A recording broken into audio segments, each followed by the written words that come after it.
বন্ধুরা, আমি অর্পণ আর তোমরা দেখছো অর্পণ ব্লগ অ্যান্ড সিরিজ। হ্যাঁ, আজকে রথ, তার জন্যে এরম একটা আউটফিট পরে এসেছি আর আমাদের বাড়ির রথ থেকেই ব্লগটা শুরু করছি। হ্যাঁ, তোর ভজরটা বন্ধ করে এবার চলে রথগুলো দেখা।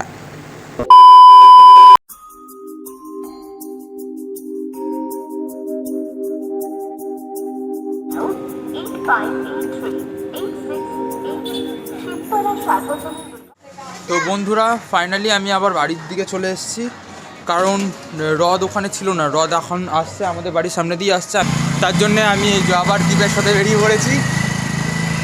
এবার আমরা যাচ্ছি রথের সন্ধানে।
পাড়াতে ছোটোখাটো মতো মেলা ঠেলা হয়েছে, আর এখন রথটা আমাদের দেখা টাকা কমপ্লিট। এবার আমরা একটুখানি ঘুরবো, ঘুরে টুরে তারপরে বাড়ির দিকে যাব। তো ভিডিওটা ভালো লেগে থাকলে অবশ্যই লাইক, সাবস্ক্রাইব আর শেয়ার করতে ভুলো না। ভিডিওটা এখানেই এন্ড করছি, সামনে আসছি নতুন একটা ভিডিও নিয়ে। টাটা।